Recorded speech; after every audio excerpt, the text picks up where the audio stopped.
디지털 미니멀리즘.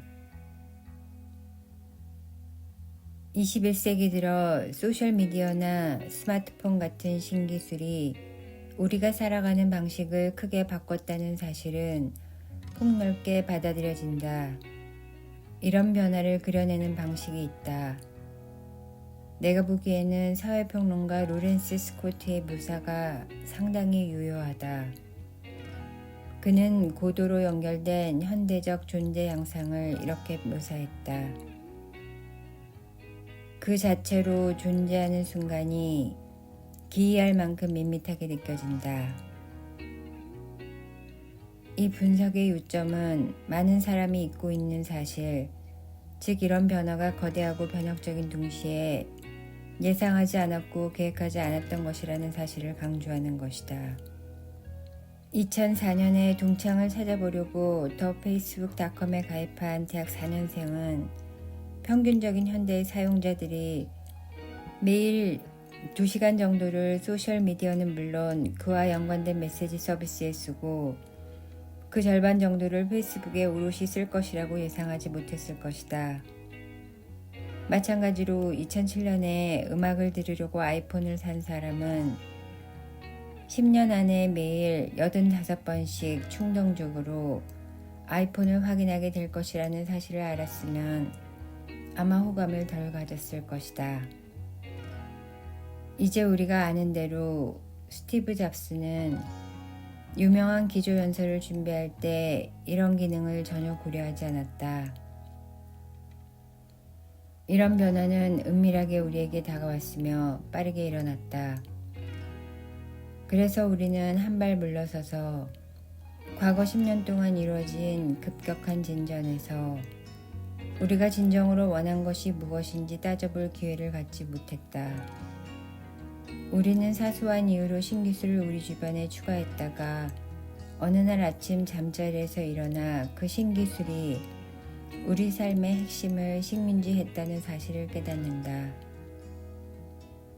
다시 말해 우리는 현재 우리가 갇혀있는 디지털 세계를 원한 적이 없다. 엉겁결에 그 세계로 빠졌을 뿐이다. 기술 옹호자들의 주장은 옳다. 그러나 그들 역시 중요한 점을 놓치고 있다. 우리를 갈수록 조심스럽게 만드는 것은 온라인 도구들의 효용이 아니다. 일반적인 소셜미디어 사용자들에게 왜 페이스북이나 인스타그램 혹은 트위터를 쓰는지 물어보면 대개 합당한 이유를 댄다. 각 서비스는 다른 곳에서 찾기 힘든 유용한 기능을 제공한다. 새로 올라온 조카 사진을 보거나 해시태그로 뿔뿔이 운동의 진행 과정을 확인하게 해주는 기능 말이다. 신기술은 우리가 행동하고 느끼는 양상을 좌우하며 종종 더 가치 있는 다른 활동들을 희생시키면서 건강하지 못한 수준으로 거기에 매달리도록 강요한다. 다시 말해서 우리를 불편하게 만드는 것은 통제력을 잃었다는 느낌, 매일 다양한 방식으로 예시되는 느낌이다. 우리는 아이가 목욕하는 동안 스마트폰에 한눈을 팔거나 가상의 청중들에게 보여주고 싶은 다급한 욕구에 사로잡혀서 좋은 순간조차 온전히 즐기지 못한다. 문제는 유용성이 아니라 자율성이다. 물론 명백한 다음 질문은 우리가 어쩌다가 이런 지경에 처했는가 하는 것이다. 내 경험에 따르면 온라인에서 보내는 삶 때문에 힘들어하는 대다수 사람은 의지가 약하거나 멍청하지 않다. 그들은 성공한 전문가, 열심히 노력하는 학생, 자녀를 사랑하는 부모들이다. 그들은 체계적으로 살아가며 힘든 목표를 추구하는 데 익숙하다. 그런데도 스마트폰이나 태블릿 뒤에서 불러대는 앱이나 사이트들은 그들이 매일 잘 참아내는 다른 많은 유혹들과 달리 애초의 역할보다 훨씬 더 큰 역할을 차지하는 데 성공한다. 사람들이 게을러서 화면에 굴복하는 게 아니다. 그 이유는 기업들이 수십억 달러를 투자하여 그런 결과가 불가피하도록 만들었기 때문이다. 많은 사람에게 중독은 무서운 단어다. 중독은 해로운 결과에도 불구하고 반복에 대한 강렬한 동기를 제공하는 약물이나 행동에 빠진 상태다. 신기술이 특히 행동 중독을 잘 초래한다는 것.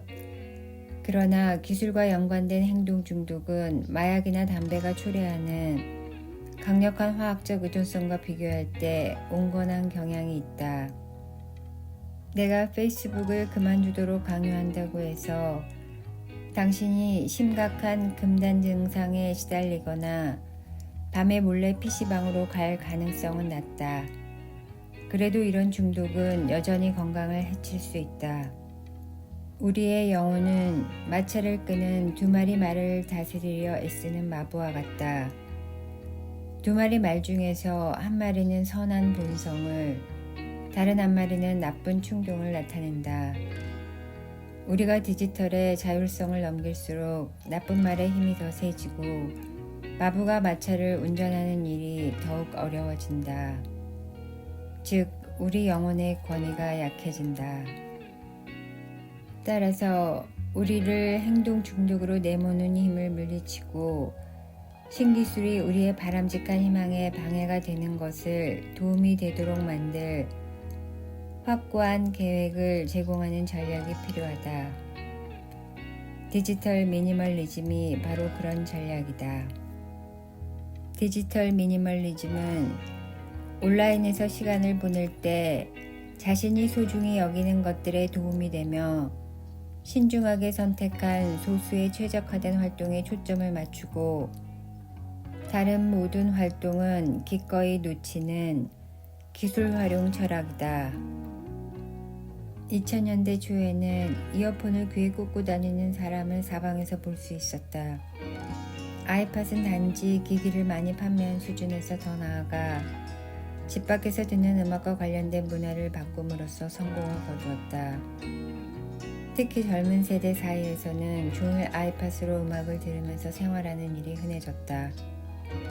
그들은 집을 나설 때부터 이어폰을 귀에 꽂았고 부득이하게 다른 사람과 이야기를 나누어야 하는 상황에서만 이어폰을 뺐다. 아이팟으로 시작된 이 변화는 그 후계자인 아이폰 또는 좀 더 일반적으로는 인터넷에 연결된 스마트폰이 확산되면서 본격적으로 전개되었다. 스마트폰의 잠깐의 한눈 팔기로 그나마 남은 고독의 순간마저 없애버렸다. 스마트폰이 있으면 조금만 지루해도 앱이나 웹사이트를 흘끗 훔쳐볼 수 있었다. 이런 신기술은 외부의 입력을 즉각적이고 만족스럽게 즐길 수 있도록 최적화되어 있었다. 1990년대까지만 해도 고독 결핍에 빠지기는 어려웠다. 원하든 원치 않든 일상생활에서 혼자 생각하게 되는 상황이 너무 많았다. 줄을 서거나 만원 지하철을 타거나 거리를 걷거나 마당을 정리할 때가 그런 경우였다. 반면 지금은 앞서 주장한 대로 고독 결핍이 만연하고 있다. 대다수 성인은 아이 세대처럼 종일 접속 상태를 유지하지는 않는다. 그러나 다소 가벼운 양상이라 해도 고독 결핍이 여러 연령 집단에서 흔해졌다는 점을 감안하면 그 결과가 우려스럽다. 나는 독자들과 소통하면서 많은 사람들이 일상에 스며든 낮은 수준의 불안을 그냥 받아들이며 산다는 사실을 알게 되었다.